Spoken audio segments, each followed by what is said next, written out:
1973. Friends, family, hanging out, and going to the drive-in. A summer job. What could go wrong?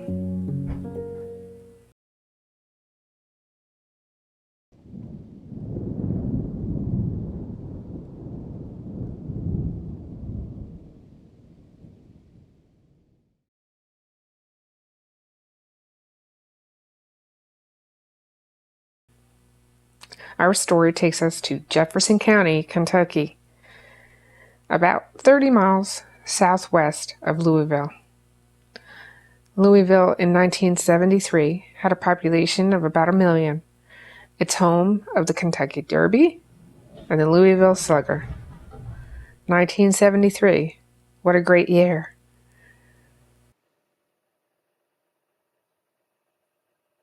Watergate had broke. Roe versus Wade was going on, and Elvis's concert from Hawaii was broadcast. On June 3rd of 1973, Rita Robbins was headed to work. It was a regular work night, and she was super excited because she was going to get her first paycheck. Rita, who was called Reba by friends, was 17 years old, and she was known as a quiet, bright, and eloquent young girl that was very intelligent, a free thinker in her day. That night, she was working the ticket booth at the Valley Drive-In Theater. She had been working there for 6 days. The ticket booth was a small place on the gravel road between the drive-in and the Dixie Highway. It had both a phone and a buzzer to call for help from the concession stand.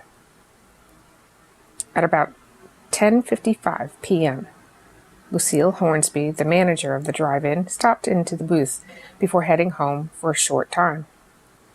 Rita, who was sitting on a stool, had the door of the booth open.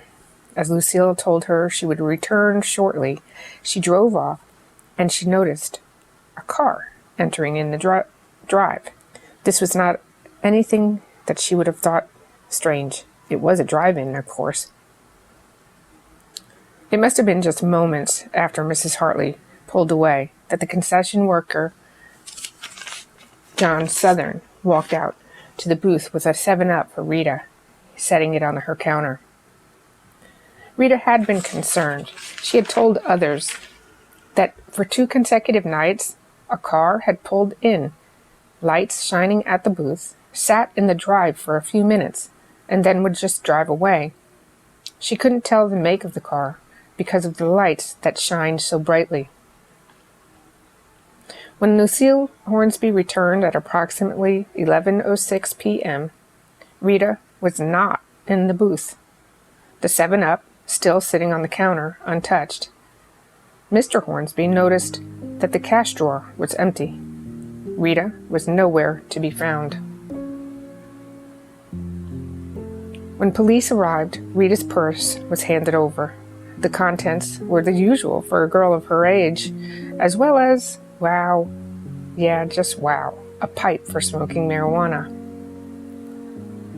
Was this a teen runaway and not an abduction? Of course, this is the first police theory, but this theory should have looked highly unlikely from the get-go. Rita, she had left her purse.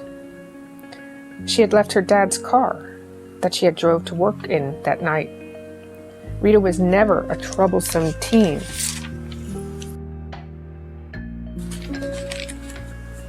She had never run away, and according to everyone, her parents included, she was a very happy girl.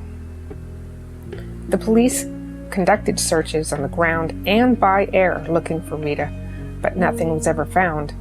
Rita had not contacted family or friends, and no one had seen her. Then the unthinkable happened.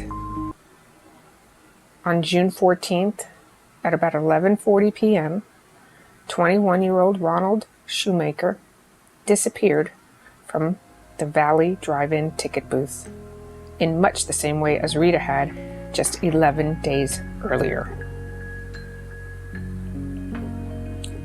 Despite this, investigators raised the possibility that these were not abductions, but a romantic getaway. Investigators stated that Rita was a known drug user. Yep, that pot pipe meant she was a big old drug user. And Ronald, he was having marital problems. The theory was that the missing money and automobiles left behind was to just get a fresh start together. That aside, they said they would continue the investigation as though foul play was involved. Then why did they state that? Ronald Shoemaker was 21 and a married soldier at the nearby base Fort Knox. He was due to be honorably discharged on June 22nd and was working part-time at the drive-in. His married life was troubled, but not enough to vanish. Ronald actually was making plans on attending the University of Louisville to become a lawyer, and he had also told his co-workers that he intended to remain at the drive-in part-time. It doesn't sound like a guy who would just up and leave. Through the investigation, co-workers told investigators that both Rita and Ronald had seemed apprehensive on the night that they disappeared. Just like Rita, Ronald reported to the management a strange car sitting near the entrance with the lights shining at the booth. Leona Sabins, who worked with Ronald, said, quote, "Ron was acting strange that night, like he was sick or scared." She also stated that the night Rita disappeared, it seemed as though Rita was wearing a grim face. By June 20th, investigators were given leads to two men, Danny Tetrick and James Sefcik. The leads were from people who knew the two and told police that they were responsible for abducting and killing Ron and Rita from the drive-in. As coincidence would have it, 3 days later, they were arrested for armed robbery and disorderly conduct. Tetrick was 23 years old and a parolee from the Kentucky prison system. Sefcik was 19, a local boy from the rougher side of town. Some say that Sefcik was a really brutal person and one to stay away from. As they were in jail, an anonymous tip came in on July 9th at about 5:45 p.m. Danny Tetrick killed them and left one of the bodies at Valley Village Field and the other at Weaver's Run. The caller then ended by saying that he hated Tetrick, calling him a son of a bitch. The next day, the badly decomposed body of Ron Shoemaker was found. The following day, July 10th, a 15-year-old girl who had been with the two men when they robbed, abducted, and murdered Ron Shoemaker gave an interview. Tetrick wanted to obtain bail money for the girl's 20-year-old sister and told her he planned to borrow the money that night. Shortly before 11 o'clock, James Sefcik, Danny Tetrick, and the girl set out to borrow the money. Driving his mother's car, Sefcik laid a sawed-off shotgun across his lap. When Sefcik turned into the entrance of the drive-in, the girl asked Tetrick if this is where they were going to borrow the money, and he said yes.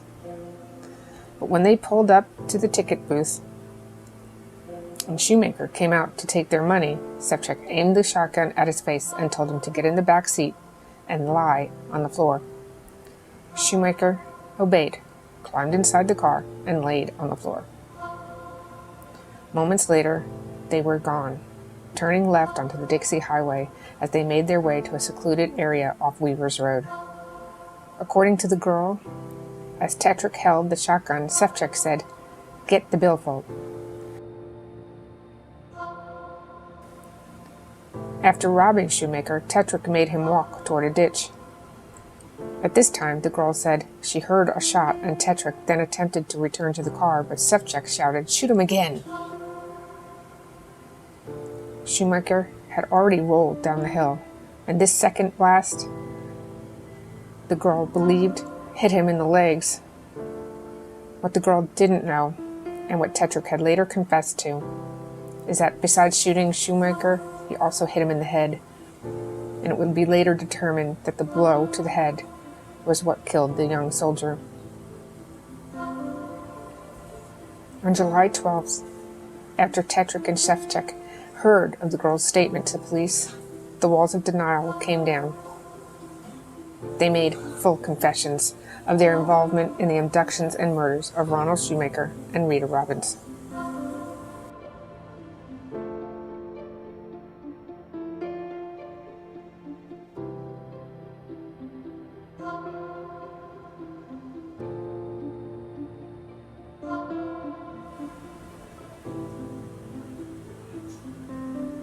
One of the things these monsters told the police was that they actually planned to keep going back to the drive-in to rob, abduct, and kill subsequent ticket takers. Nice guys.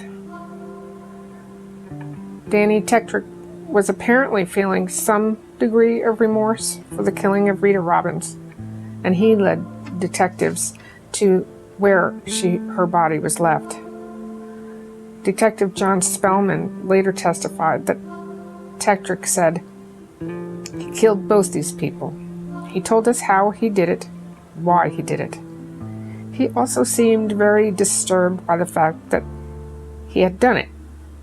With regard to the girl, Rita Joan Robbins, he stated that it bothered him that this girl was buried somewhere the parents did not know where the body was, and he would like to see her given a proper burial.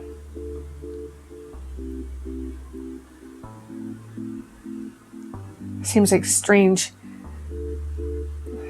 strange person to kill people and then feel remorse for their parents. Anyway, in describing the kidnapping of Rita, Tetrick said that she was forced at gunpoint to lie down on the back seat and the floor of Shevchuk's mother's car, just as he would do with Ronald Shoemaker. Shevchuk was responsible for robbing the cash drawer.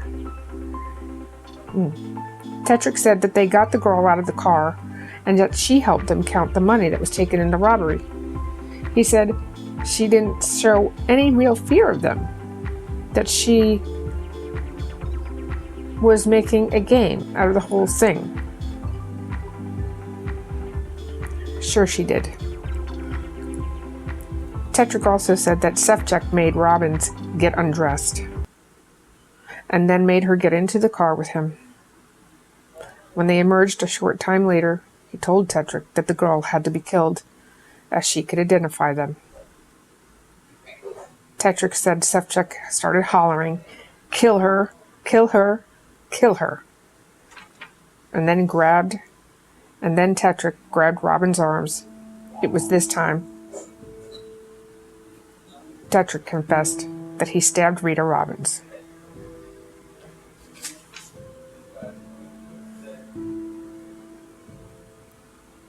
Using the same large knife, the two killers dug a shallow grave and placed Robbins in it. Because she had gotten blood on the car when she fell against it, Tetrick said they ran it through a car wash when they got back to the Dixie Highway. Later, those that were at the car wash remembered this event, and that the amount of blood in and around the car was not from what the two monsters claimed it was from. They were laughing and claimed that it was from bagging a virgin.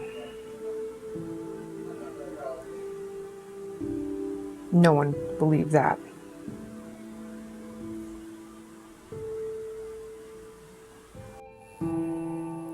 Some accounts even state that through the local police department, it was said that when they killed Reba, they stabbed her over 70 times. And if that's not horrific enough, it was because, quote, she wouldn't stop looking at us.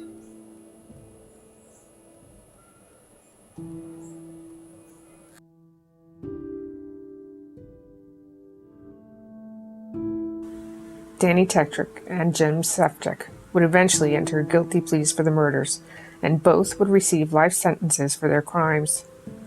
Today, they remain in the custody of the Kentucky penitentiary system. Sefcik, convicted of being an accessory before the fact, could be up for parole sooner or later, though Danny Tetrick, who actually did the killings, was ordered to serve out his life sentence. At the time of this recording, both are still in prison, and it seems to me that Sefcik was ordered no on paroles, and that perhaps that door has closed permanently. We can only hope.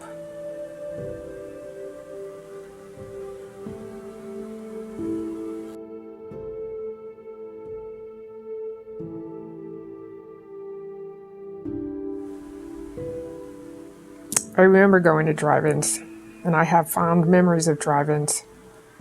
However, for these families and the families around them, these two brutal monsters now made drive-ins a terrible nightmare.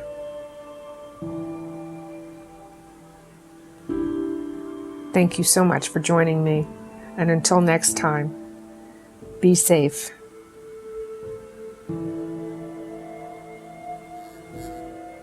And be happy.